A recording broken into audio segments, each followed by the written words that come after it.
Hello everyone, it's the hardcore legend Mick Foley wishing a nice day to everyone there, right there at True Heel Heat. Yeah.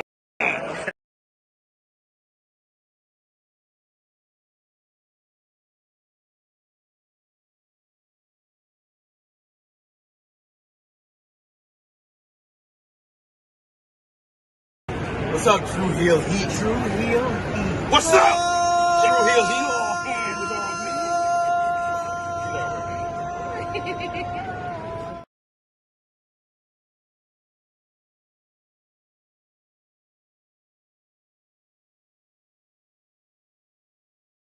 Hey guys, it's Stan Rosa and welcome to True Heel Heat.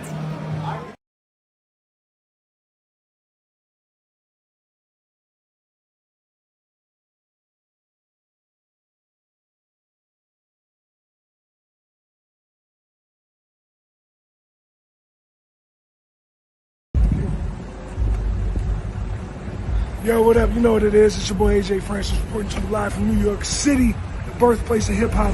And I'm telling you that I'm only tuned in with True Heel Heat Wrestling. Holla at me.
Hello. It is me, your True Heel Phenom, SP3. We are live on the True Heel Heat YouTube, Facebook, and Twitter for our WWE Backlash 2025 preview. Breaking down this Saturday show, Missouri. It's going to be a good one as WWE heads over to St. Louis for its latest PLE, headlined by one final time, John Cena versus Randy Orton, episode 237.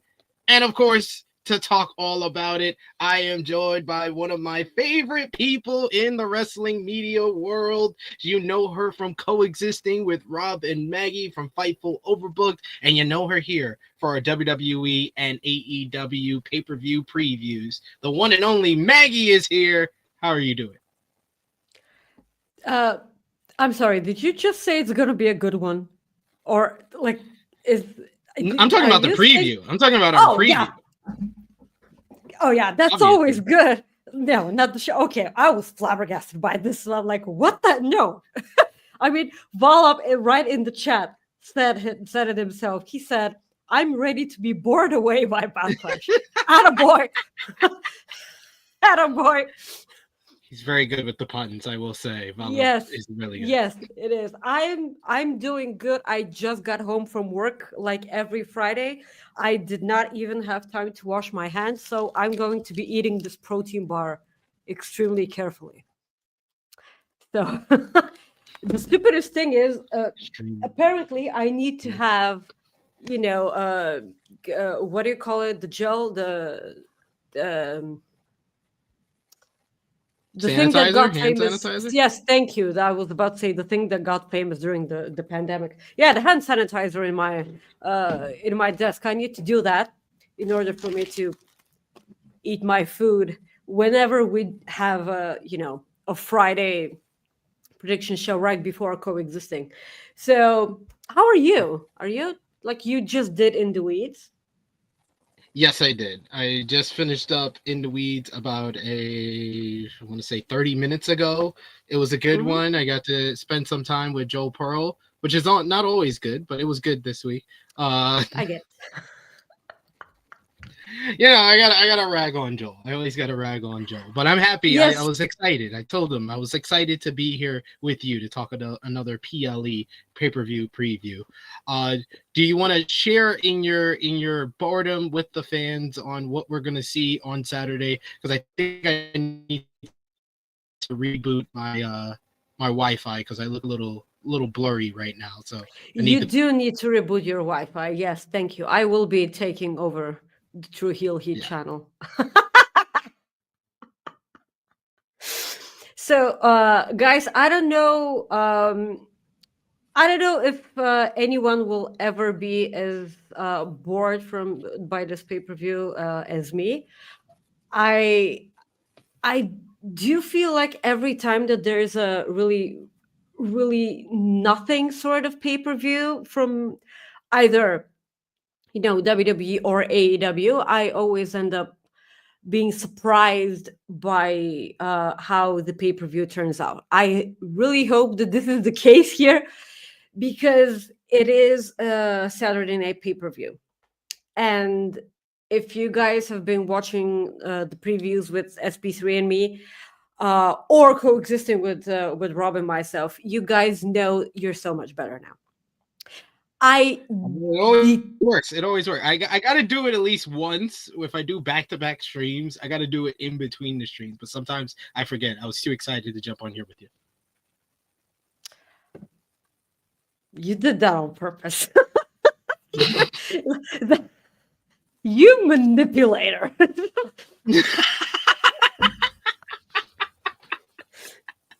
Oh, I didn't reboot my Wi-Fi because I was so excited to be around you. You men. She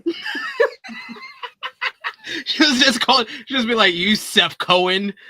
You. So you do get it. You do get it. Damn it. Okay, so where was I saying? Yes, if you guys have followed SP3 and I's previews, I hate Saturday night pay-per-views because I live on the other end of the world and I need to watch them on Sunday morning in a hurry before work. So not only is this a boring ass pay-per-view, it is the pay-per-view after WrestleMania. It never matters, and it's a Saturday night. So I'm a bit pissed off. But again, it's a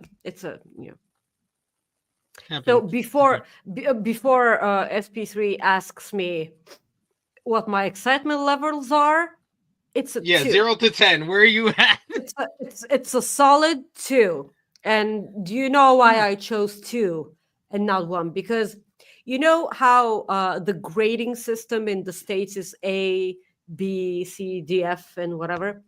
F, like we do numerals. If your job is excellent, you get a 6. Excellent 6. So F is 2. Poor 2. That's how we, and this is those are my excitement levels.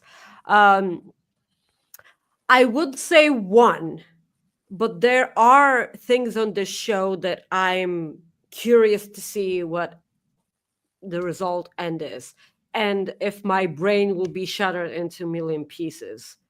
And I'm almost sure that you know what I'm talking about. The Gunther and Pat McAfee. Yeah, so but we'll get to that when we're talking about it. Yeah. What are your excitement levels? Are you bored like me? Well, before we say that, I gotta get out the pleasantries. We appreciate y'all for joining us live. Appreciate y'all if you're watching us on demand. Either way, show your possible.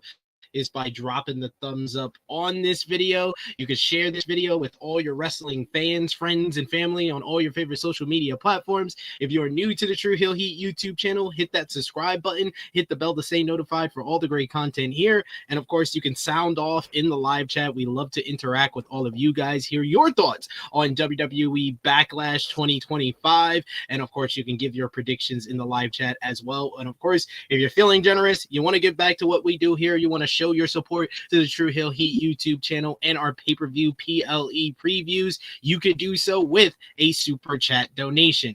Any dollar amount matters. It goes back to the contributors that you see on screen with us here, and we always appreciate the CEO support.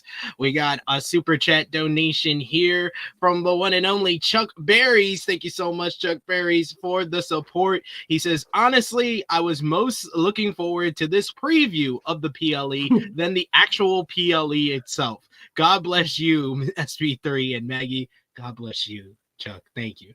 This is what I'm That's talking what I was about. looking for. I mean, I always enjoy premium live events and pay-per-views, mainly because I get to hop on this channel and be a part of, your awesome True Heel Heat community. I love you guys. And I'm not even being sarcastic. I know I sound sarcastic because I can't turn this off. But it's just natural. It's just natural at this point. No, we appreciate you, of course, as always, Baggy. So yeah, that's what I was looking forward to with the PLE coming up, because this card is not that exciting. No, this is what happens when you're a 5-match merchant and you had a subpar in a lot of ways WrestleMania, and then Backlash is usually the first. Oh yeah, but we never got your reaction to WrestleMania. What did you think about WrestleMania? Sweetie, I wasted a day off for this. What the fuck did I just see? What was the purpose in any of this? Why? Oh, but listen, we're past this. We're about to have an even mediocre live event. So, Yeah. I said it when we did our reviews. I was like, a lot of people were a lot higher on night 2 than I was. I was like, night 2, it started off great. We had an instant classic opener with Io, Rhea, and Bianca. And that's it. No, I thought Drew and Priest was a lot of fun. I thought the 4-way for the Intercontinental Championship was great, with Dom being the most over guy in Las Vegas. Joe Hendry's moment was a nice little thing. If you're a longtime Joe Hendry fan, like a lot of us are, that was cool to see. And then the show went off a cliff. It was so stupid, man. It went off a cliff. I literally had to argue with Top Guy JJ and Romeo, who were swearing to God that AJ Styles versus Logan Paul was a good match. I was like, what match did you see? I was like, I must have not saw that same match, because that shit was boring. That shit was boring. And I'm not even talking about the end result, because I was so mad. Yeah. I was about to break my television, and I'm like, it's not the television's fault. It's not my laptop's fault. Why are you holding a baseball bat? Just drop it. It's not. But see, this is why you're one of the good ones, Chase, because he said he was there live at in Las Vegas. He says night 2 live was much better for me than night 1, so I'll admit I'm biased in saying I overrate night 2. See, at least you admit it that you're overrating it, and of course, being there live is much different from watching it on TV. I went to that SmackDown in London in the 02, and I told everybody, I know that this was a bad show because it's SmackDown. It always is a bad show. But being there live made it more enjoyable for me because I was there live. Being live at the show is much different from watching it on TV. Oh yeah, especially now that it's a 3-hour show. Fucking no, stop it, man. Why is this still a thing? Just you fired a bunch of your people. Why are we having a 3-hour SmackDown? Like, what is the main purpose of this? I don't know. Really wish they would stop this nonsense. Yeah. We appreciate. We got Texas Liberty in the chat who says, "I hope you both enjoy it and exceed expectations." Oh yeah, I hope so too. So my anticipation level, my excitement level for the show, I will put it. I'll go double of what you did. I would put it at a 4 because I think that 80% of this card will be good matches. I think 80% of the card will be good matches, and it's a 4 mainly because of the reports that we've heard around it that we might get a surprise or two. Not all the surprises are that good, so that's why it's only at a 4, but at least there's going to be something to remember this show by if one of these surprises comes through. Listen, if we're talking about the same surprise, I will tear my hair. Okay? It's that's the one that I said. Not all the surprises are great. Listen, I do not need this in 2025. Why is a bunch of stuff still happening in 2025? Hi, sweetie. Hi to everyone in the chat, guys. Yes. Good to see you all. But we'll talk about this when it comes to the match. Yeah. And I absolutely lose my shit because Greg Carter knows where it's at. That's what this show is all about. He says, I'm interested in how bad this main event is going to be. I fucking hate this, man. But it wrote itself. It was the most obvious match for them to do coming out of WrestleMania. But because the match at WrestleMania was what it was, it has created so much apathy towards this matchup. If Cena went out there and had a great match with Cody at WrestleMania, I think that we would be looking at this match with Orton way differently. I know he didn't, but I'm saying if he did, I think we would be looking at this Orton matchup a little bit differently. They get to have one last good matchup. But now we know where Cena's at. I think we're all under the impression that this is going to suck. Somehow people like to do all these mental gymnastics in their head and think that Cena and Orton ever had a good match. They never have had a good match. I say they have had 2 good matches out of all the times. Mediocre at best. No. SummerSlam 2007 is a great match. It's a great match. No. The Breaking Point I Quit match where Orton handcuffs him to the ring post and beats the hell out of Cena. That's a good match. And then everything else is, like you said, either mediocre or it sucks. I'll give them 2. I even like one of their Hell in a Cells, not the one in 2009. The 2013, I think it was Hell in a Cell. No, 2014 Hell in a Cell. That wasn't bad. I'm gonna need for your dealer's number because I don't know what the hell you're smoking, but it just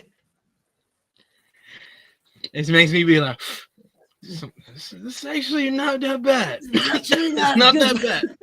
It's not that bad. Integrity. We got John with Jakes who says, I better get a vintage Orton rest hold. He says 20 minutes of the match. 20 minutes of the whole match will be choke holds and wrist holds and everything. Sounds about right. This is going to be Jakes says, this card is on Capital Punishment 2011 bad. He said, we got Clown 13420 who says, I thought 2 because this pay-per-view is going to be a big pile of number 2. Oh, yeah, that too. That too. We also got here Greg Carter II who says, I know 2 men is on this card. That's why you watch us. So we'll tell you what else is on this card. I'm not going to say that we're going to make you care about anything else on this card, but yeah. That's not up to us. Our fault. Remember, guys, it's never our fault. Corey Michaels says, watch them pull some horse piss where Jeff Cobb as Solo's secret brother duo, Sokoa. That's one of the surprises that I actually would like from this show. If what do you think about the report from, I believe it was WrestleVote, who says that there's been discussions that Jeff Cobb could potentially, and I think PW Insider confirmed this, that Jeff Cobb has been discussed to make his debut at Backlash tomorrow night.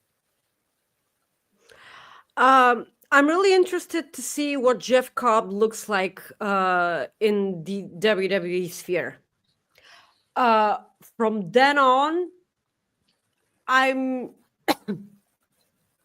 it just depends on how they book the guy. I don't know if they'll put a lot of eggs in the Jeff Cobb basket, because I don't know how they feel about him not being, 30, 20, 30, and, Yeah. He's I've always liked Jeff Cobb, and I hope that this doesn't turn into a trash fire, because Tama Tonga has not been the best at all whatsoever. No. Hasn't worked out that well with the Tongans, mainly because injuries, and they just been pretty much lackeys. Yeah.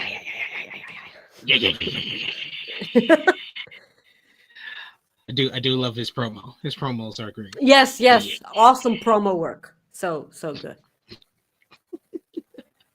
And Valab is keeping us on our toes, saying, "Don't be a critic, just be a fan." Thank you so much for putting us in our places, because we keep forgetting that we cannot. It's like WWE is the God, and we should never question God. No, never question God. No, we should believe God has a plan. Blindly. Yes, He has a plan for us, and it's usually to shut up and watch whatever we give you. I agree. Yes. But yeah, so keep coming with those comments, keep coming with those super chat donations as we get into the card, and we'll start off with the matchup that I know you are either very much looking forward to or very much dreading if it isn't a result that you're not going to like, Maggie. We're going to get the former World Heavyweight Champion Gunther going one-on-one with Pat McAfee. It was back at the WWE Raw after WrestleMania that Gunther was very upset with the commentary team of Michael Cole and Pat McAfee after they were very biased in their call and cheering for Jey Uso to defeat him at WrestleMania. Coming off that loss of the World Heavyweight Championship, he confronted 6-year-old Michael Cole, and it was Pat McAfee that had his broadcast partners back and came to his rescue, only to be choked out by Gunther in an excellent angle that got a big reaction from that Las Vegas crowd on the Raw after Mania. The week following, Pat McAfee was there on Raw while Gunther was suspended.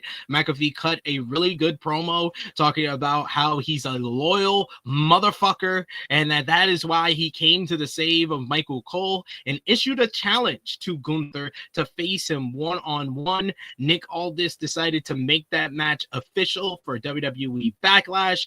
Then it was this past Monday on Raw with Adam Pearce in the building. We had a face-to-face confrontation between the two men where McAfee laid everything out, why he is so loyal, why he is friends with Michael Cole, his dedication to the business is why he had his back and defended him, and he believes that Gunther is soft and that he's underestimating him, similar to how he underestimated Sami Zayn, similar to how he underestimated Jey Uso, and now he's underestimating him, so he will fall in that line and be the next man to defeat Gunther, while Gunther says that it will take the hands of God to pull his hands off of Pat McAfee's throat. Maggie, what have you thought about the build to this matchup? Who do you think wins on Saturday? Okay, so for some reason you decided to start with this match. Um, I listen. Let me just start off by saying that I like Pat McAfee. I really like Pat. I loved everything that he did in NXT. I like his, work with Adam Cole. I was really surprised at his performance in War Games. He's one of those people who had zero right to be this good, doing what they did. That being said, I fucking hate this. It's it's Gunther. You just turned heel, sweetie. What do you mean? You vote for Pat? What? Just okay. Stop. So this is okay. I don't know why you guys are, cheering for me to have a heart attack on this very stream. It's as if you get one of your wrestlers that is supposed to be one of your biggest heels and you feed him this match. I suppose that the most obvious thing here is that I'm extremely biased when it comes to Gunther. Because during his indie run, him being Walter in NXT UK and the monster that he was presented as, it was the biggest thing. And I'm like, that's the future heel on the main roster. And for a certain amount of time, this was the thing that they were going with. I think everyone will agree with me that his IC title run was the best thing. And then his World Heavyweight Championship title run was ass. Okay, I'm exaggerating a bit, but it was his Intercontinental title run was that good that I don't think that they were ever going to be able to mirror the same thing. So it was kind of lackluster for me. And then they tried that weird angle with him maybe trying to show some babyface stuff, which I know that you were totally against. I was at least wondering how things might have gone, but they didn't even take that route. It was the weirdest thing. And then him trying to sneak up on people backstage when they were 5 meters away. Fucking 5 meters away. How are you like this? You cannot be serious with this. They made him look like a dork, man. And what I just don't understand. They totally flopped the guy. And now listen, this needs to be, I'm sorry for bringing this up. This needs to be Brock Lesnar versus John Cena. Fucking 16 suplexes in a row. Don't even take a break. Just murder the guy. I know Pat McAfee is experienced enough to not get killed in the ring. I'm sure. And Gunther will take care of the guy. Like, he's a ring general, pun intended. And people are talking about Goldberg coming out and costing Gunther the match. And this would actually mean that Pat McAfee would have a win over Goldberg in the record books that no one has ever seen, by the way. What are those? Where are those? Like, is this a real thing, like the Hall of Fame or something like fucking this? I don't know. They're gonna start selling it soon. Sure, like the AEW book. Like they're sure. I'll gladly buy a copy, because then you would be able to run around having bragging rights about something being in the record books. I don't care right now, but I would care about this. Pat McAfee defeating Gunther. I will definitely give all the craps about this, because why is this happening in 2025? No, like the thing I would most certainly be interested in is Logan Paul versus Pat McAfee. And I know why this isn't happening, because they both aren't full-time wrestlers, of course, and they need a ring general to carry the match. I understand why this isn't happening. But tell me, why isn't this happening? Like, in kayfabe. So if this happens, so help me God, I will not shut up about this. I will never shut up about this. And there is a middle ground. If Gunther wins the match and then gets confronted by Goldberg, but I would still hate it because it's Goldberg, and I do not need Goldberg in 2025, because if you guys remember, Goldberg did not want to lose to the Fiend, because what message would that send to the children? Who gives a fuck about the children? Fuck them kids, man. Like, this isn't for the kids. Yeah. It's like, what about giving the people what they want? Because, like, no, like, children aren't paying for your program. No, you're not doing it for the kids. And if Goldberg is okay losing to Gunther, that is a totally different situation. And if this match ever happens, then I would suppose it's gonna be a SummerSlam thing, because it's a big match feel. This has to be the biggest job ever. Just kayfabe, kill the guy in the ring, and just let it this be the end of, I am so sorry if you like Goldberg. This is your thing. Everyone has a right to have bad taste. I will never judge you for liking, Goldberg. And probably you were watching Goldberg in WCW and I was never emotionally invested. Yes, this. I was never emotionally invested in Goldberg because I never watched the guy, and just he moves okay, and he botches 50% of them. I am so sorry, guys. This is just how I feel. I'm mostly sorry for Simon Miller, because Simon Miller always says that Goldberg is his dad. It's probably the ball thing, and it's just And Simon Miller is 50,000 times better in the ring than the Goldberg is. I've seen Simon live. I won't say you're wrong. I am not wrong here, and I am certainly not biased also.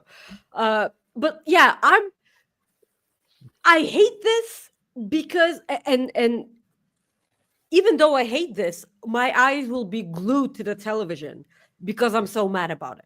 So I suppose it's done its job, because if it turns into a trash fire, so will my apartment. So what do you think of this and everything? This is like the exact opposite of how Maggie talks about like an AEW pay-per-view. She's talking about how many panties it is. Now she's talking about burning her house down. Burning down a house, my house. Oh, that was so great. Yes, one of my favorite Maggie rants as well. I think that this has been the best build of any match on this card. I think that I have said it once, I will say it again. I think that Pat McAfee is objectively one of the worst commentators of this generation. Not just right now. I think that's selling it too short. That he's the worst commentator right now. He is, but I think that's selling it still short. He's one of the worst commentators of the modern era.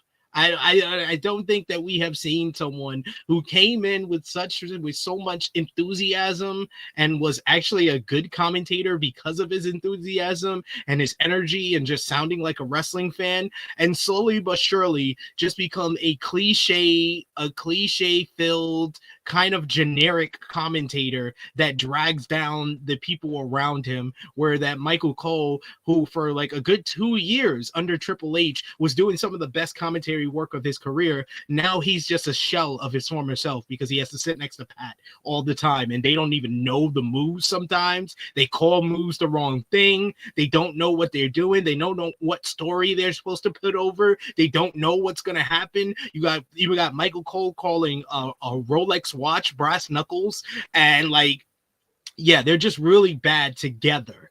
I understand they're friends. I understand they have some chemistry, and they were at one time a good commentary team together. They absolutely suck in the year of our Lord 2025 together. Pat McAfee should not be commentating. He's only commentating because he hosts a show on ESPN 5 days a week, and he's pretty popular at that. He's good at hosting a show on ESPN. He fucking sucks at pro wrestling commentary. He makes Booker T sound like Gordon Soley.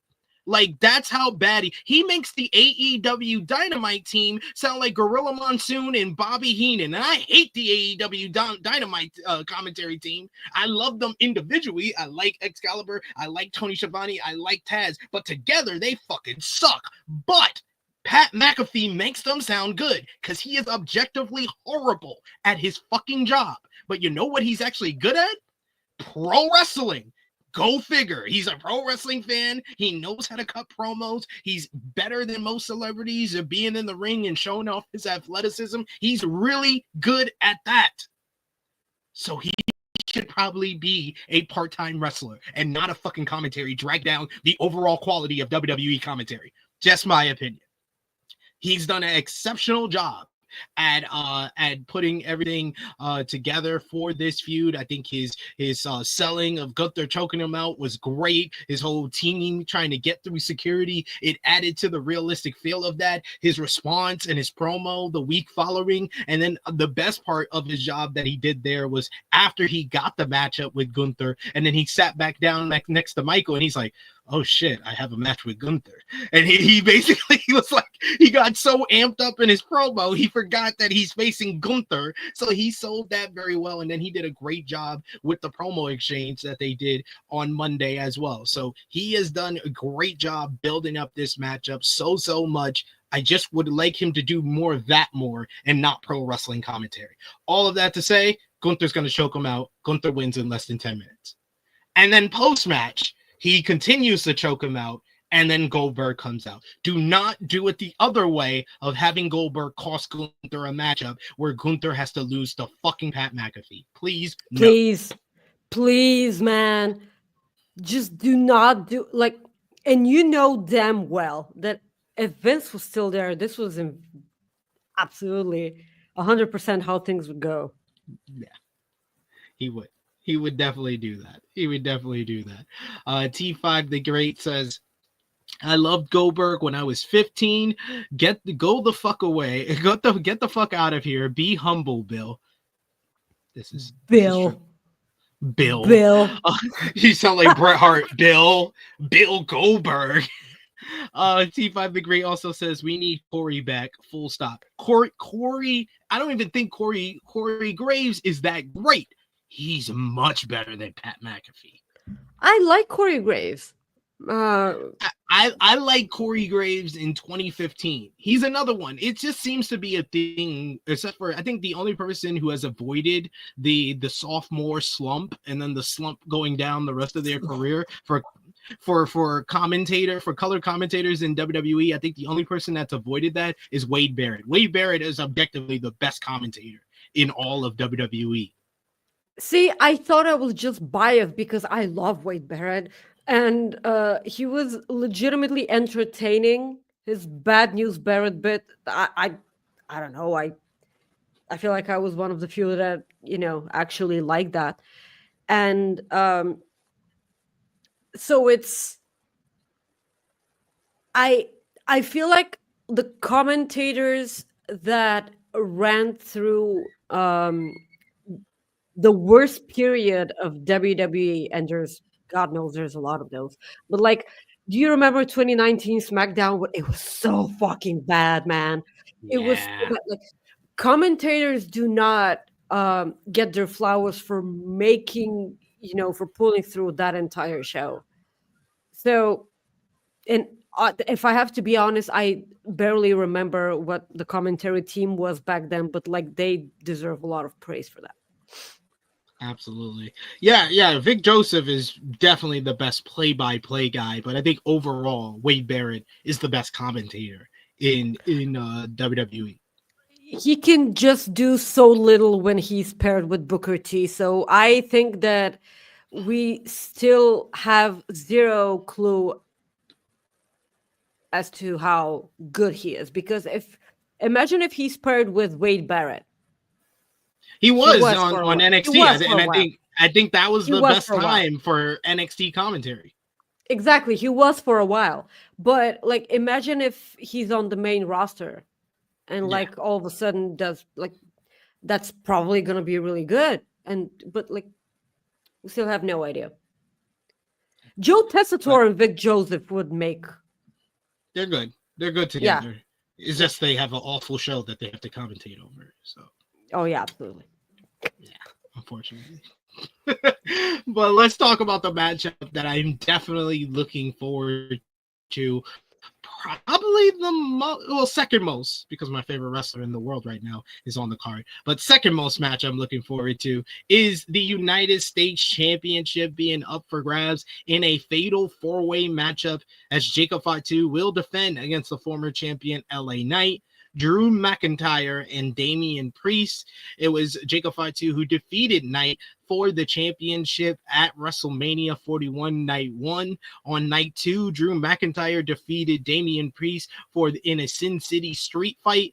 Following those events on the SmackDown after WrestleMania, LA Knight came out to step up as the first challenger for Jacob Fatu, looking for a rematch to get his gold back, while Drew McIntyre also made his way down to the ring, saying that Cena's busy with Orton, so he wants the real fight, and that fight would be with the baddest dude on the block right now, Jacob Fatu. It led to Knight and McIntyre facing to determine the number one contender, but Damian Priest got involved, interfering and laying out Drew McIntyre with the South of Heaven chokeslam through the announce table, giving Drew the win by disqualification. This drew the ire of Knight, who got in Priest's face, leading to Jacob Fatu laying out both men with triple jump moonsaults.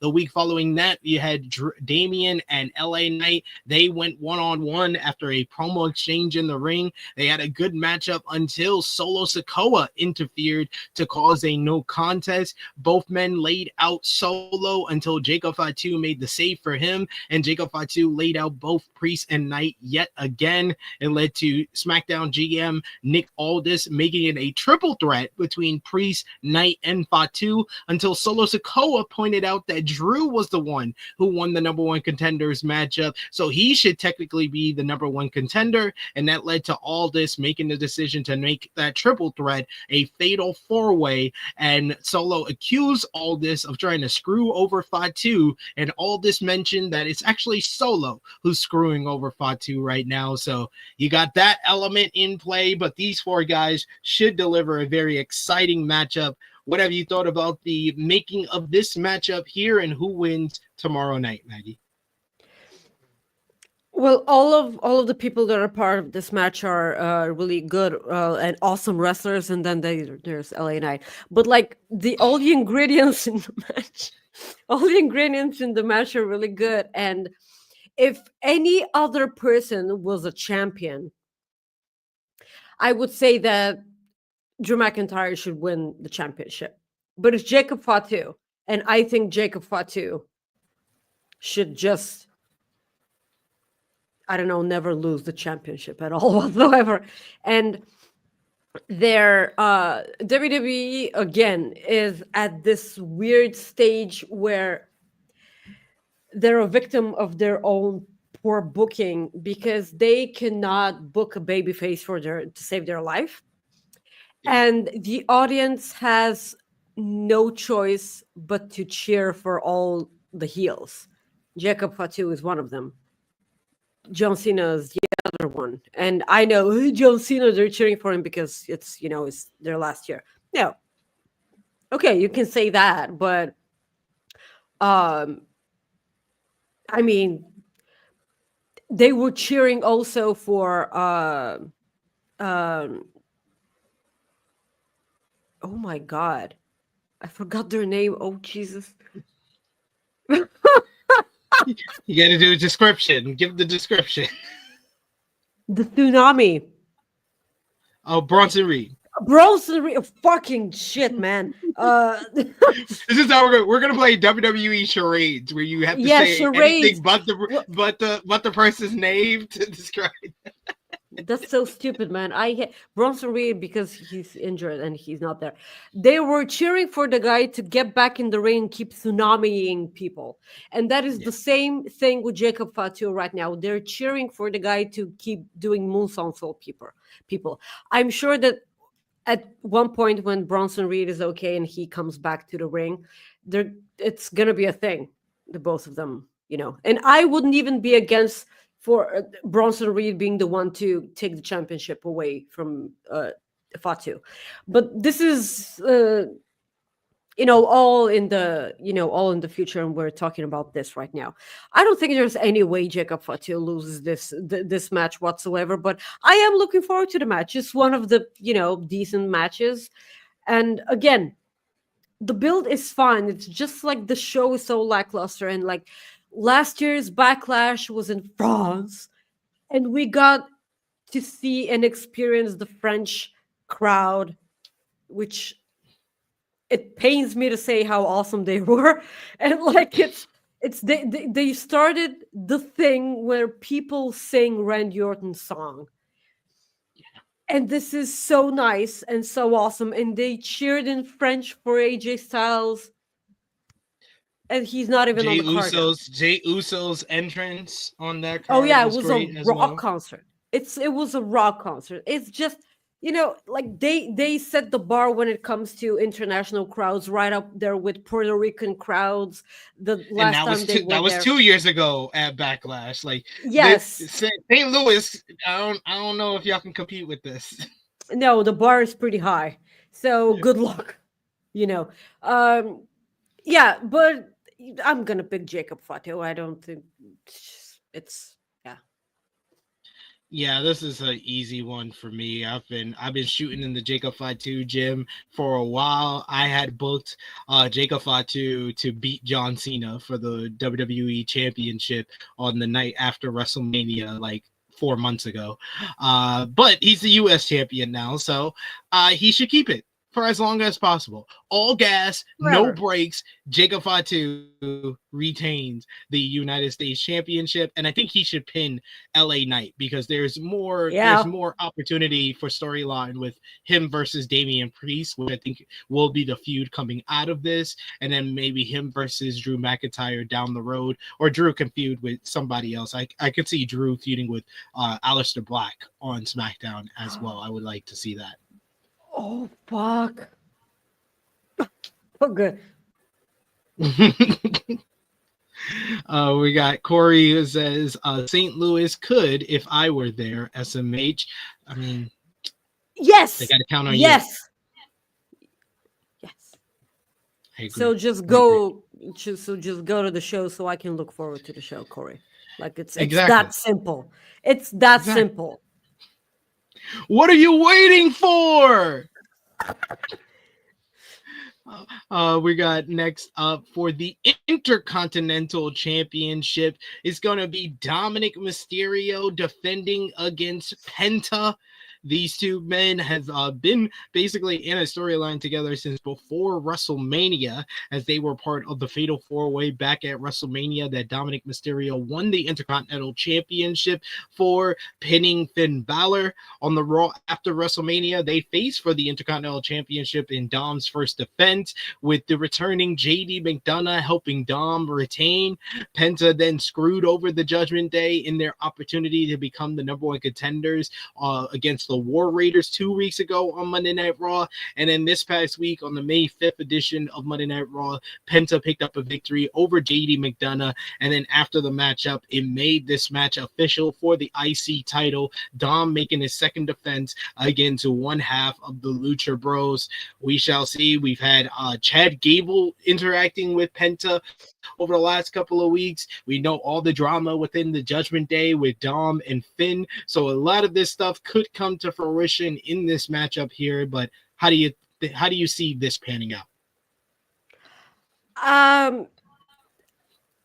Some sort of shenanigans for sure, but I can see Dominic Mysterio, retaining his championship. But I'm just gonna be straightforward with you. Dominic Mysterio winning at WrestleMania and everyone cheering for him, and him going back to the ring to continue celebrating with the crowd was probably one of my favorite things about WrestleMania. I know the bar is in hell when it comes to that, that WrestleMania, this year's WrestleMania. But this was a truly wholesome moment because I don't think that this was planned. I don't think that he expected to be this cheered, and he just went with it and like, oh, it's like, I will not be mad if Penta wins. Of course, they obviously showed with the Jey Uso win that they're absolutely aware when someone is so over that they have no choice but to put a title on him. But I don't know. I kind of still feel like it's a bit too early. I've said this a couple of times on this channel, but I haven't said it to you. I hate to be the bearer of bad news, but WWE's booking Penta to just be another guy. Like, he felt special his first month here, and then slowly but surely over the last couple of months before WrestleMania, and then especially at WrestleMania, in that fatal four-way matchup, I think Penta was the fifth most important guy. I think Carlito was more important because of the spot that they did with the spear. If you had told me Penta wasn't in that matchup, I would believe you, because I don't remember anything Penta did in that damn matchup. So I think that they have really defined Penta down, and we have to now wait until they finally say, okay, I know the fans want it. Let's just put him and Phoenix together before we finally get a real legitimate Penta push. He's not going to get pushed as a single star. I know a lot of people are like, oh, it was a good idea to, separate the Lucha Bros and establish them on their own. Are they really establishing them though? No, not really. Let's be honest. They have just made him another guy. He's lost a lot of different matches. Yes, they protected him in a lot of his losses, but he's lost way too many times for someone that I would realistically view as a future Intercontinental Champion. If they decide on Saturday, hey, we're gonna throw him a bone, we want to make him a guy, we're gonna give him some legitimacy, I could see that them giving him a title run. Do I think that title run's gonna go well? Not at this point, because they have just made him another guy. So I'm going with Dom. All that to say.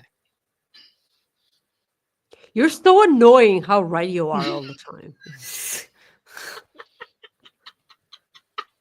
I hate to be the bearer of bad news. Like, I didn't want this. I didn't book this. You're enjoying this.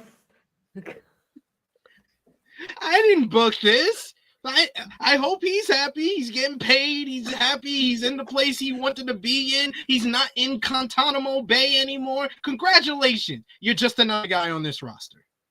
Yep. I do understand, but like a part of me will always want to see what the Lucha Brothers look like in WWE, because I've said this 1,000 times. I'm so glad that they're here now and not when Vince was there, because if they were in WWE when Vince McMahon was there, they were going to be running around with a mariachi band and like it would have been stupidly bad. Yeah, this was going to be stupidly stereotypical shit. And I'm so glad that we got to see what amazing luchadors they are, back in AEW.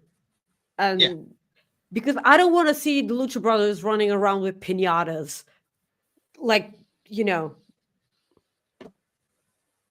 And they have the opportunity to show that now. because again, Vince isn't there.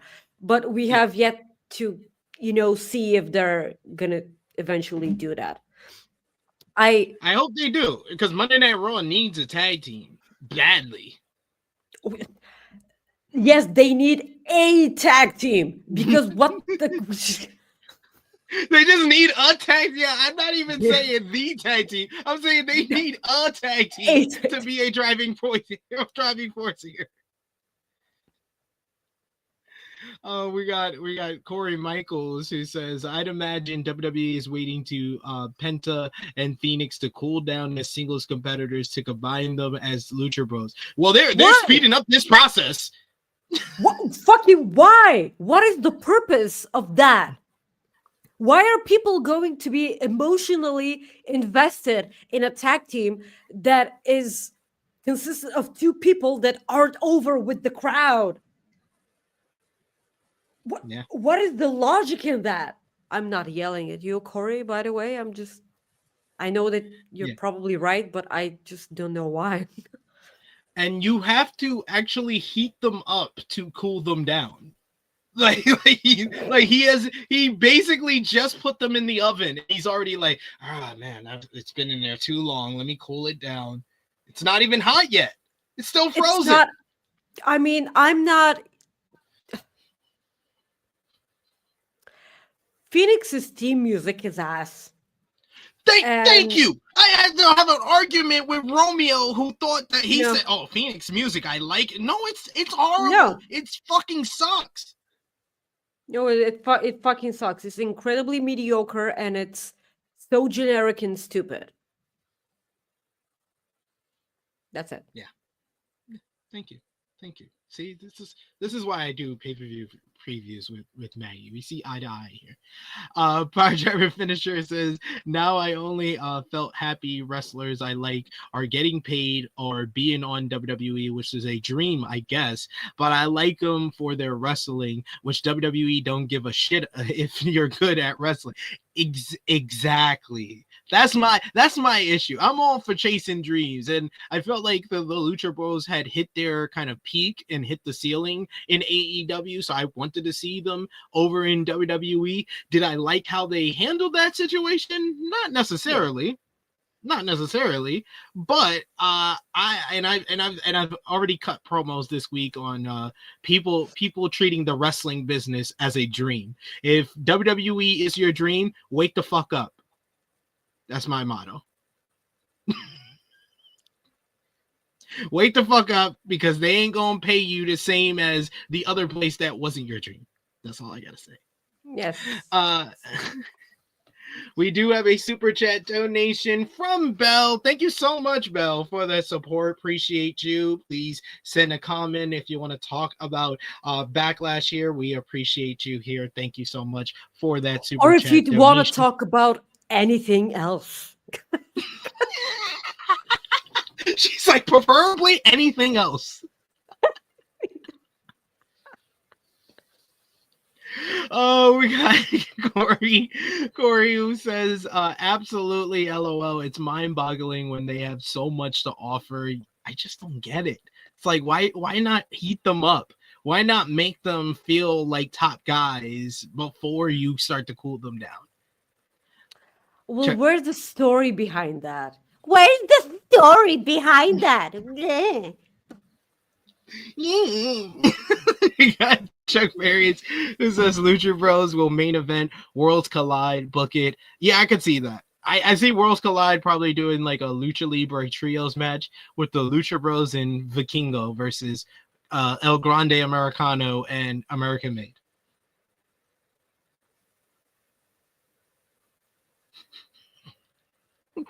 Maggie loved that so much. Okay. I feel like the only reason WWE purchased AAA is because of Vikingo. That is the only reason. Seems like it. And this is also true. Valab is actually definitely right in what he says about Romeo, that he's going to say thing in WWE is good. Yes. It's kind of kind of his motto in life. And he said it's funny before it's gotten egregious now. Yeah, a little bit. What does egregious mean? Kind of like outrageous or Okay, so you could have just said outrageous, and you decided to make the Eastern European chick look bad. What is this fancy word day? Confuse the Eastern European chick day? Or overboard. Overboard is another way to say it. Even Egregious. more simple.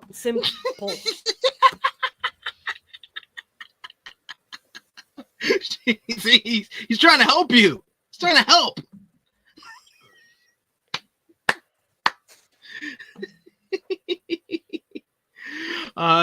Danny with a difference of opinion. He says, I watch wrestling for the story aspect. The in-ring stuff is secondary, kind of why I backed off of AEW. All they care about is wrestling and not enough on storylines to make me care.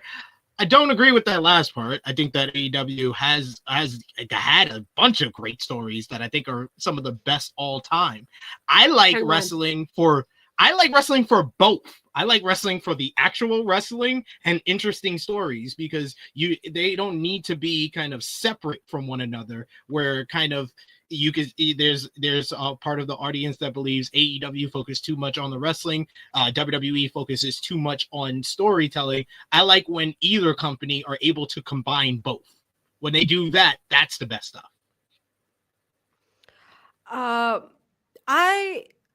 Okay, listen, like I said, people will always have a right to like whatever the hell they want to like. And if you cool down on AEW and focus on WWE, that is absolutely fine if this is the wrestling that you want to be watching.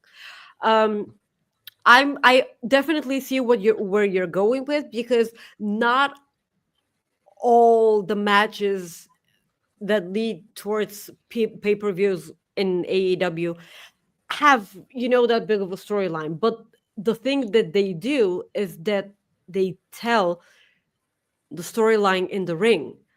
And people don't see the in-ring storytelling as such a big deal, and it is. It truly is.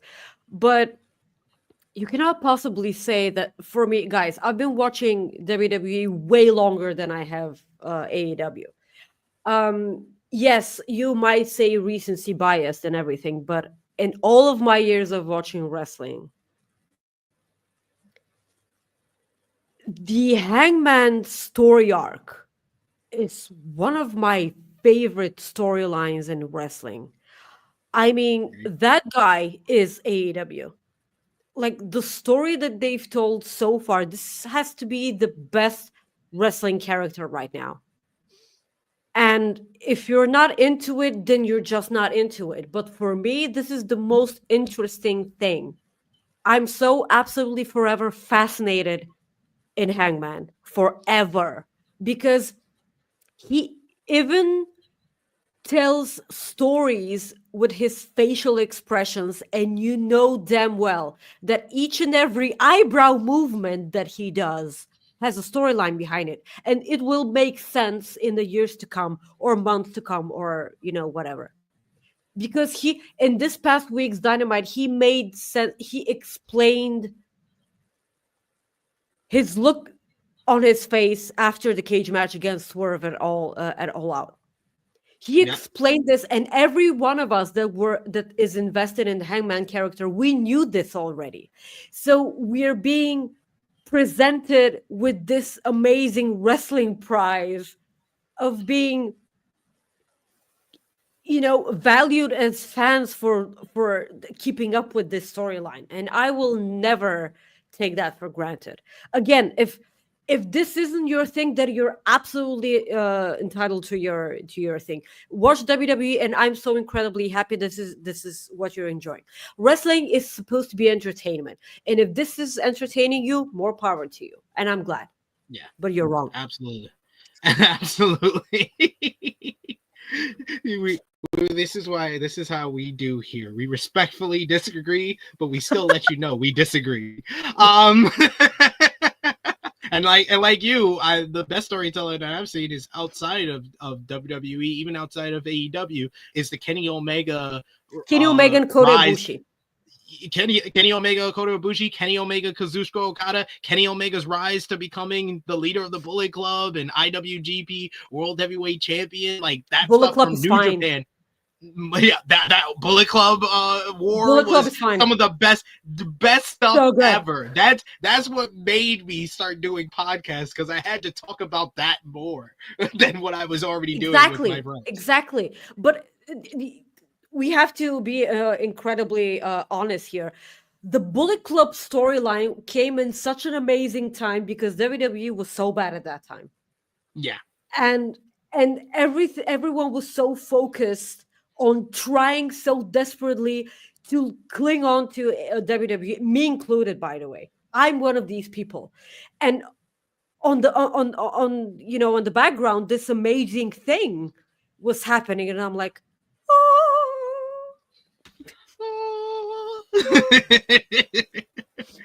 Oh, we got a bunch of comments. People explaining what egregious means a lot better than I did. Clown says egregious equals outstandingly bad.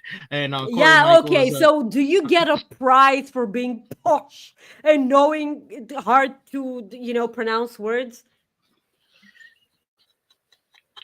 Look at Power Driver Finisher adding another big word to it. It's reprehensible.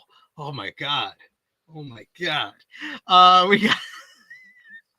We got Joey Chase who says in-ring is cool for me, but I was spoiled with PWG, so for me most of the in-ring just feels redundant and I get bored easily, but I'm preferring AEW for the women. I was gonna say one of the best stories of this year is Timeless Toni Storm and Mariah May with the Hollywood ending. Like, especially the build up to that matchup and the payoff of that. And I think that Toni Storm is still the best overall character in pro wrestling today. She can make double entendres that make you laugh and then make you think a little bit at the same time. Like her talking about her first time last night on Collision. Excellent stuff.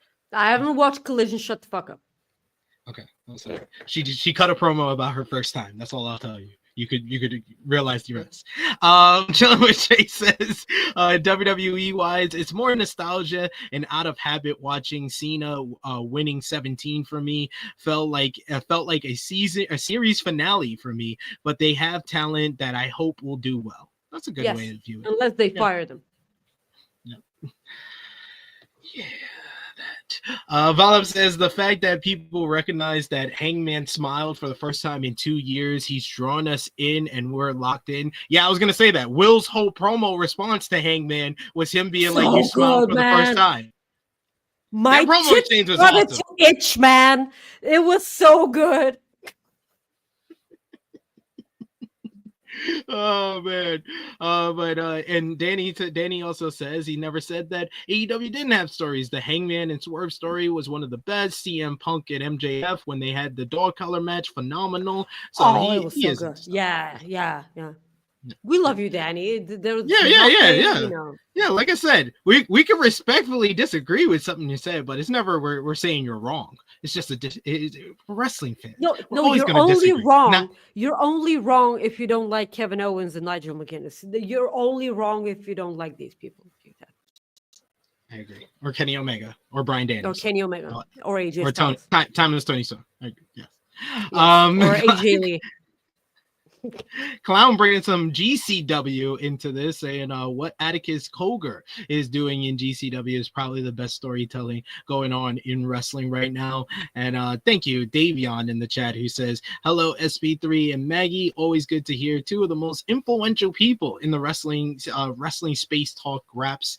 Appreciate you. That's very nice. Very nice of you. It's probably one of the biggest compliments I've ever had. Thank you. For real. It means a lot. Thank you. Yeah, we have spent like probably 30 minutes talking about this more than we talked about the card, so we're doing a great job at this preview. Yes, that's all I gotta we're say. Professionals.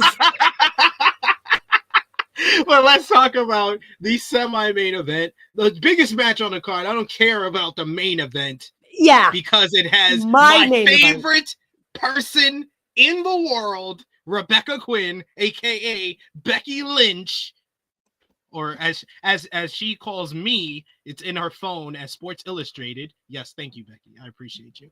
She'll be challenging WWE Women's Intercontinental Champion, the Lyra Valkyria. This all started when Becky Quinn, excuse me, I'm calling her Becky Quinn. Excuse me. I'm sorry. We're on a first name basis, guys. I'm sorry. I gotta call her by her street name. Sure. Becky Lynch made her return at WrestleMania 41 to replace Bayley after Bayley was attacked on the pre-show to WrestleMania 41 Night 1. She replaced Bayley in the tag team title match, winning the titles with Lyra Valkyria against Liv Morgan and Raquel Rodriguez. The next night on the Raw after WrestleMania, Becky and Lyra lost the titles after one day to Liv and Raquel regaining the gold.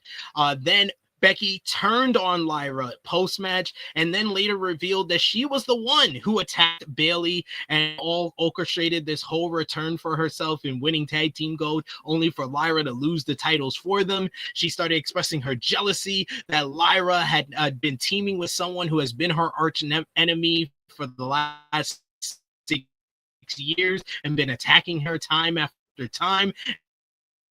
That Becky has done for her, paving the way for her. Lyra feels that Becky is just jealous because she is not the first WWE Women's Intercontinental Champion and that she left for a year and everyone had their best year ever. While Becky says that everyone had their best year ever because they weren't being compared to her.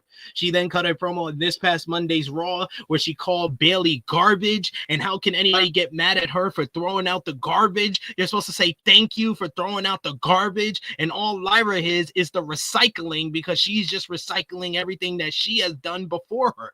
While Lyra said that all Becky has ever done is recycle the old moves and tired catchphrases and everything, while Becky says she's the greatest to ever do it. And that's not just her talking. Sports Illustrated, aka me, SP3, says that she's the greatest to ever do it, and that is why she's going to prove it when she faces Lyra for the Intercontinental Championship back against Becky this past Monday on Raw. So we will see what happens tomorrow night in St. Louis. Maggie, what have you thought about this whole story heel turn by Becky, and who wins on Saturday? Oh, I'm sorry. Did you say something? I was, reading what the Queen said, and I adore the woman. Listen, there's a lot of aspects to this match. Let me just put her right there. Yes. So, I genuinely think that Becky's winning this match, but I can see Bayley coming back, and costing her. But the thing is, I would much rather see Bayley fight Becky Lynch for the IC championship. And eventually the three of them with Lyra can have a three-way for the IC championship at SummerSlam, which is gonna be such a wonderful, wonderful match. Initially, they do have a lot of damage control that they have to do when it comes to Bayley, because they did her so dirty, man. This was the stupidest thing. And tune in to tonight's Coexisting with Rob and Maggie, because we are going to have Bayley as the Cooper effect. Spoiler alert.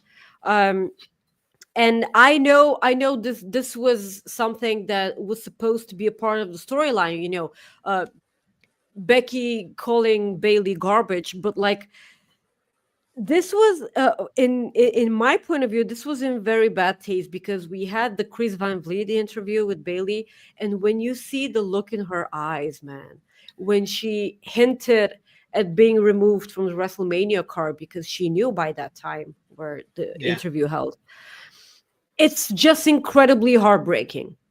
It's heartbreaking, and it's Bayley and Coach. I challenge you to a match, man. I want to fucking kick your ass.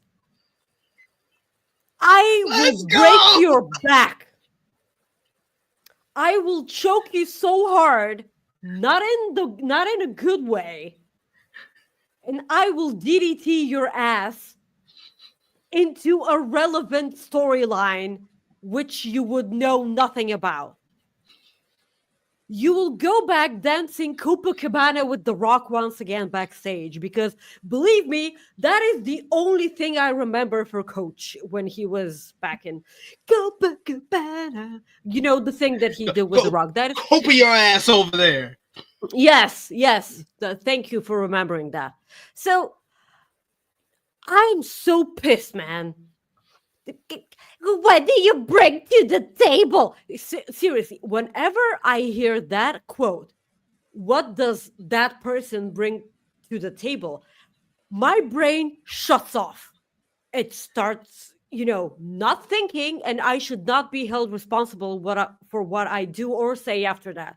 Because this has to be one of the cringiest things you can. What do you bring to the table? My fist in your ass. Not in a good way. So some people are like, "That's my Friday night." That's my Friday. It's just incredibly cringy. Incredibly cringy. Like, who are you, man? Seriously, what did you do with your life, Bailey? It's Bailey, man. Are you fucking for real? What is this? But yeah, I'm gonna pick Becky here. But I would like for this to all make sense when it comes to Bailey. We will always have that time when she won the Royal Rumble last year and she pointed at the WrestleMania sign, and that entire crowd pointed with her. Yeah. If this doesn't show you how important this is to the people, what? She hasn't done. She hasn't sold a single ticket. What? All of the people pointing with her. What are you talking about, man? Like, what is this? Are we watching the same program? I'm just pissed. I know that we were talking about Becky and Lyra. Still, I'm picking Becky because she's my all.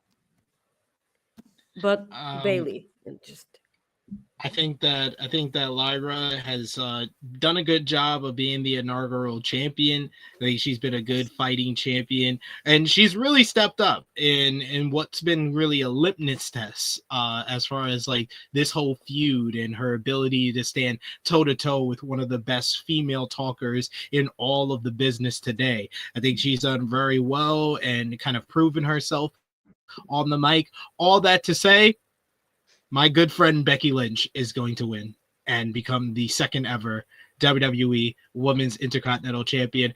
Becky Lynch made my week when she mentioned me on Monday Night Raw. Yes, I'm in her phone at Sports Illustrated. So I took that as a badge of honor. She's made me have the best week ever, and I want her to have the best week ever because she is simply hilarious, because she told Bailey that she has this whole thing confused. She's talking about this is show business. This is not friends business. She's paying $100 a month to talk to her best friend. No one ever told you that life was gonna be this way. So no it's one not gonna be this way. Your life's a joke, you're broke. Your love life me away. Listen, I think that we can all agree that inaugural championships do not work when you initially put them on a babyface. They just do not work. You need to put them on a heel so they can, establish the thing, and then a babyface can chase the title. I wouldn't mind if Becky's winning it for now and then eventually drops it right back to Lyra, because that's what Becky does. Becky can take a title, she can elevate it, and then when she loses to that person, it gets them over more. Like, I Yes. was very down, and I criticized her returning in 2021 and beating Bianca Belair in 26 seconds at SummerSlam. But Yeah. it eventually all paid off with the way that she put her over at WrestleMania 38. So I think she can work that kind of magic with Lyra here. This is the third time, though, I will mention, this is the third time WWE has screwed her over with a heel turn. First in Yes. 2018 when she turned on Charlotte Flair, and it made her more of a babyface because she turned on Charlotte Flair. Yes. 2021 with that whole thing when Vince decides to turn her when she returns, when she's one of the most beloved women's wrestlers ever, and it literally took her like 5 to 6 months before she eventually got boos and got heat after being the most popular female babyface of all time and trying to be a heel so badly, but she was able to do it. And then this time they just completely rushed this story. Like, I understand the report is, oh, Becky wanted to do this. That's all fine and dandy. Do your fucking job, Triple H, and say no.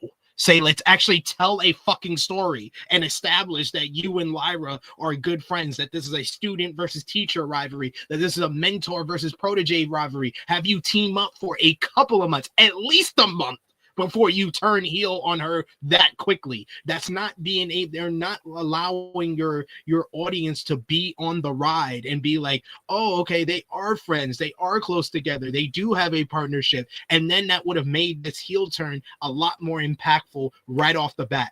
They have made the most of it, though, with the promo time, and they've gotten the fans behind Lyra and starting to boo Becky. So both ladies have done an exceptional job at that, but they already started on their back foot. This is to speed up the process and getting this feud over a little bit. You need Becky to win this matchup. And you have to give props what it's due, because if you're a fan of Lyra like I am, and you watched her ever since she came to NXT UK, and then in over at the American side of NXT, and now on the main roster, she's a terrific wrestler. She tells storylines in the ring. That's fine. Yeah. She's not the best on the microphone, but because she's so comfortable with Becky, that she finally was able to get a personality now with her. And I adore that, because I love the way they pushed Lyra right out of the gate when Becky was there, but then Becky went away, and like they forgot all about Lyra, and everyone could have seen this coming. Like, yeah, and like I'm glad that they're finally catching up to Lyra, but I just hope that whatever speed she catches with the confidence that she develops from this Becky storyline, that she can get that motor running even after this feud has ended. Agreed. And yeah, that's usually how it works. If we both pick Becky and now she's losing, I wouldn't be surprised if Lyra won this match at all. Via Bayley shenanigans. Yes. Yeah, it would definitely be because Bayley returns, and I wouldn't be surprised at this. This is the match that I think has the best chance of being match of the night. This is the 4-way for the US title. But that's not the main event, Maggie. Unfortunately, the main event is John Cena defending the undisputed WWE Championship against the hometown hero, the Legend Killer, 14-time world champion Randall Keith Orton. Randy Orton and John Cena one last time. These two men have quite the history with one another. They were both part of the famous 2002 OVW class that included Brock Lesnar, Shelton Benjamin, and Dave Bautista. They were the two stars, though, of that class that eventually won world championships, with Randy Orton becoming the youngest world heavyweight champion in 2004, while John Cena and Bautista won WWE and world heavyweight Championships, respectively, in 2005 at WrestleMania 21. These two men clashed for the first time on the main stage at SummerSlam 2007, where Cena defeated Orton for the WWE Championship. And since then, they have faced what feels like a million times.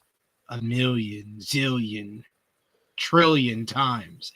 But this all came to a head when Cena became a record-breaking 17-time world champion, defeating Cody Rhodes for the undisputed WWE Championship at WrestleMania 41. Meanwhile, Randy Orton defeated Joe Hendry on that show in his open challenge. On the next night on the Raw after Mania, Cena cut a promo talking about how he only has 27 dates left on his retirement tour, with this being the final year of his in-ring career, and Orton came out to deliver an RKO. The two men had a promo exchange where Cena says that he is retiring with the WWE Championship, and by retiring, he will be erasing the legacy of not just Randy Orton, but his entire family's legacy. Orton wants to take the title away to save his legacy and his family's legacy, because this business means the most to him before he laid out Cena with an RKO, and he plans on punching Cena's head off, as he said 2 weeks ago on Friday Night SmackDown in his hometown of St. Louis, with his family and friends watching on. Like I said before, if that WrestleMania match with Cody was good, I think we'd be looking at this match totally different, but it wasn't good. So we're not. That match was bad, and Cody is 37 years old. If Cody can't pull a good match out of John Cena, I don't think two guys that have had a total of 2 good matches out of a million trillion times they have faced each other are going to have a good match at 45 and 47 years old, respectively.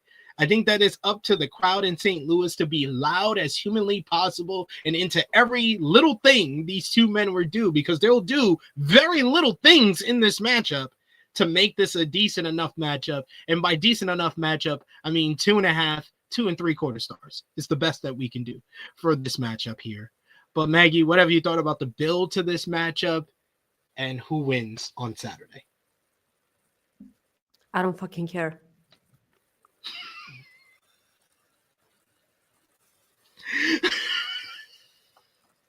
That's the best way to put it. I couldn't agree with you more.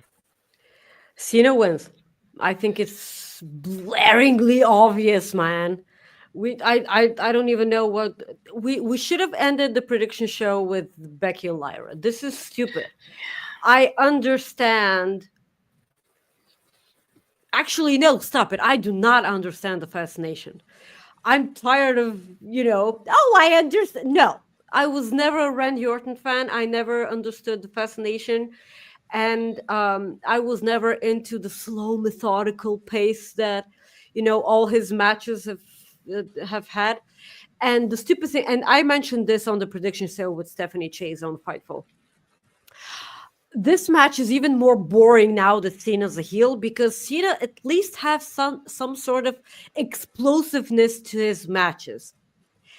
And even piling on that, I fucking hated his explosiveness, man, because it made 0 sense. None of Cena's explosiveness in any of the matches made any sense, because he sold like crap, man. And all of a sudden, no selling whatsoever for his back, his legs, his arms, whatever the hell that other person targeted. All of a sudden, he has this energy from out of nowhere. The great ones make it look easy, man. Like JBL always said, the great ones always make it look easy. Just fucking kiss ass, man. I hate this so much. And I understand that it's about Cena's legacy and it's about Cena's, last year in wrestling. I get it. I'm also behind this. We're witnessing history right now. Okay, I get it. But even now that Cena's a heel, because he lacks that explosiveness, because that's not his character right now. I'm saying it as if I know what his character is right now, because we still have a ton of questions that we have zero answers to. And now we get the slow, methodical pace that Randy Orton is providing, and John Cena doing whatever the hell he's doing. Tell me why this match is even happening. Like, I know the only reason why this match will be interesting is the crowd. The crowd will make this entire match. I am so sorry, guys. You deserve so much better, I think.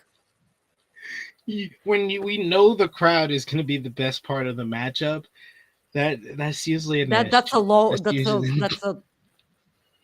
The bar is in hell. The bar is in hell.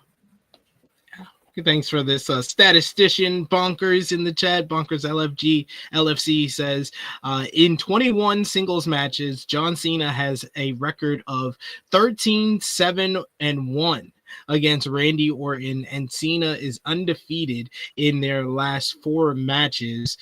And he's going to be undefeated in his 5. It's quite obvious that John Cena is going to win this matchup.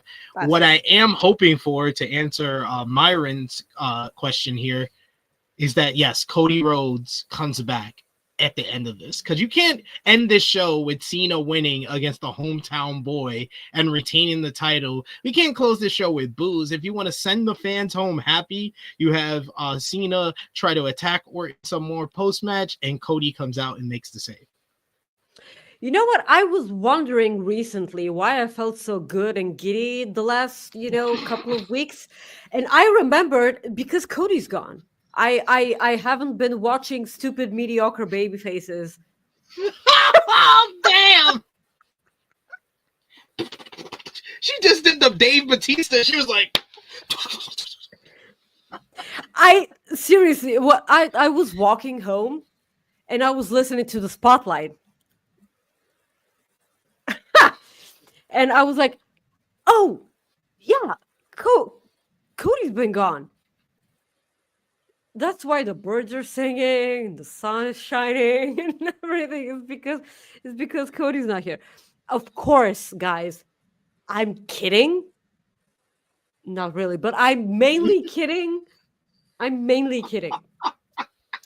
But at this point, it's become a bit when I so love Cody. I really love Cody, but like he's been presented in such a awful and stupid babyface kind of way in WWE, and that's pissing me off. Just dye your hair black. Dye your hair black and come back with a pocket watch. Pocket watch. Sounds good. I will tune into the Spotlight if this happens. I will tune into, because I would want to see Jensen trying to defend this. Just thank you so much. Different Styles for the super chat donation. Appreciate you for the support. I love the fact that you're such a Cody hater. It's so great. It's so great. I feel like Cody. I'm living. I feel like I passed on all my hatred of Cody to you. Like it feels like it's a transfer of energy. I will always judge Cody higher because I like Cody and I haven't been enjoying whatever the hell this is. That's why I hate Cody so much, because I know he can do better. Kinda. I agree. Can't say you're lying.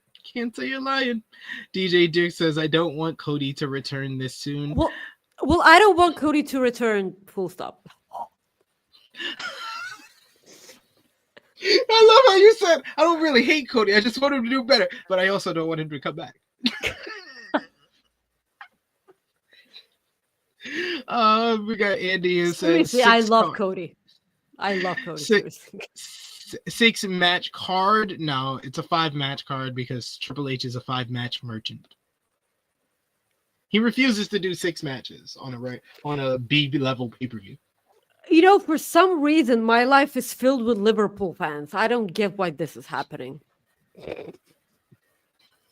I'm surrounded by fans loving Liverpool. You're just haunted by them. Haunted. My boss is a Liverpool fan. I cannot hear the end of it.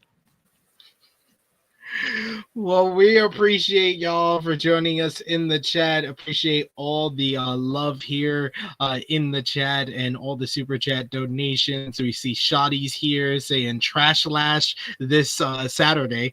My good brother. Yes, indeed. We'll see if it exceeds our expectations. Are so low that I think it will exceed our expectations. I think if we keep it this low, they have no other choice but to exceed our expectations. Yes. Well, because it's up to the wrestlers, and the wrestlers always do a good job, unless you're Cody. But like, it's like You're like me with Seth Rollins. I've been hating Seth Rollins not being a heel, but saying he is a heel. So you're basically like me with Cody, though. well, listen, I'm a huge Seth girly, and we're gonna fight about that. I'm just saying. If you're a heel, you should act like a heel. I don't need to. I'm the visionary. I'm a revolutionary. I am. No, stop playing to the fans. You're a fucking heel. What the fuck are you doing? Why are you doing exciting babyface moves if you're a fucking heel? Slow the fuck down. Chop off half of your moveset. Why do you have this stupid song that they always want to sing all the fucking time? Yeah. The song is a bit. The song is it. And I don't need you to fucking talk at all. Just give the mic to Paul Heyman. Paul Heyman is the greatest talker of all time. Let him do his job. You see what happened when he did his job on Monday? He cut one of the best promos that we've heard in recent memory. Seth, So good.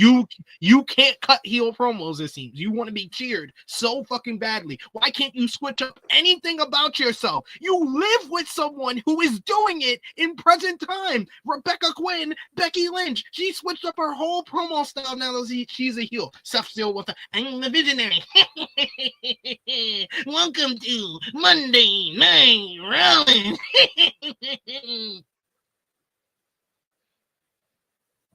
I hate him.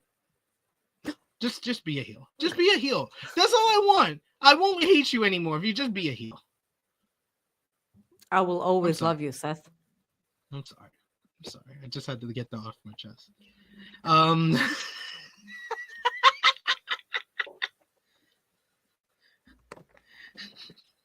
I knew you were gonna do that. Don't listen to the bad boy.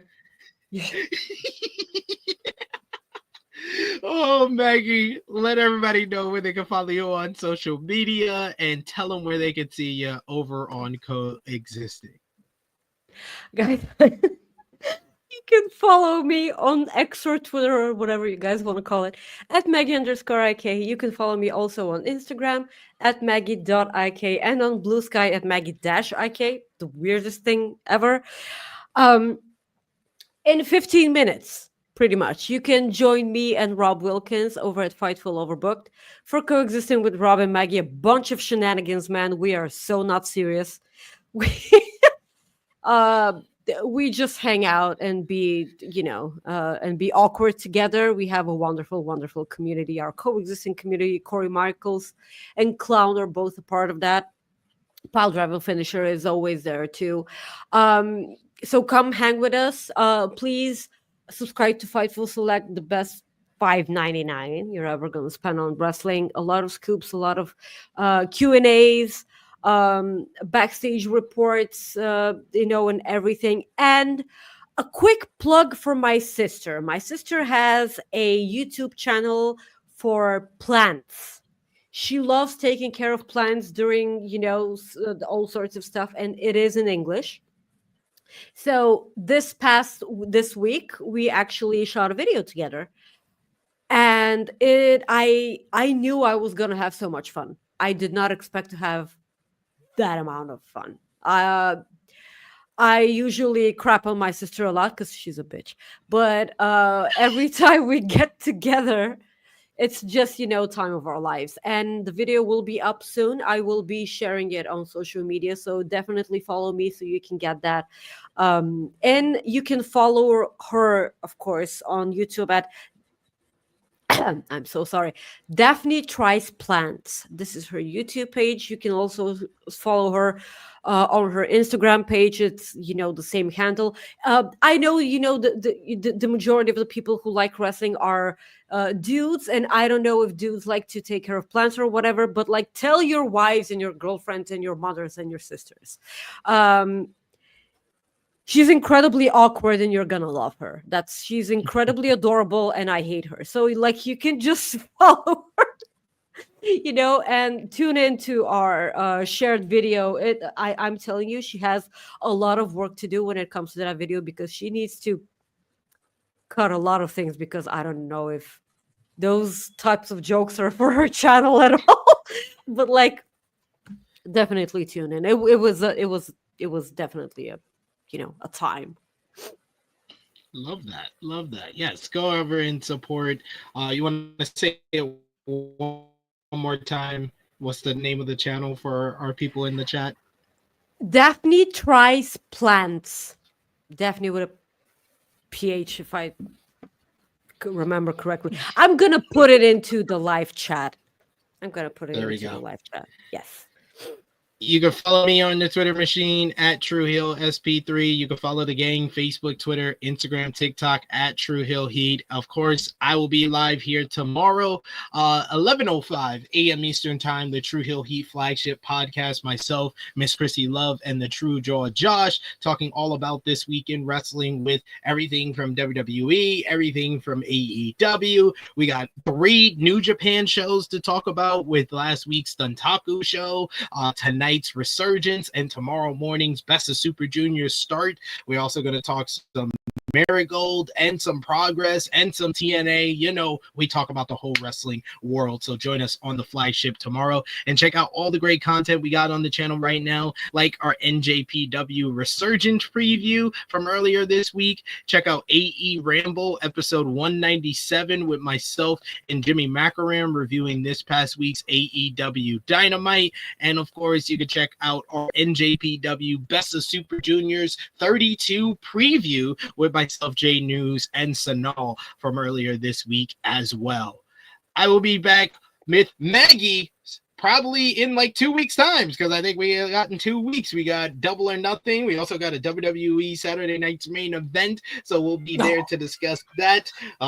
Probably not the Saturday Night's Main Event. I'm not going to torture Maggie, but join us for that. And of course, we appreciate you for joining us for this video. Drop the thumbs up, share this video, comment down below if you're watching us on demand, and give your predictions for WWE Backlash 2025. But for Maggie, it is me, your True Heel Phenom SP3. This has been our WWE Backlash 2025 preview. We are signing off until next time.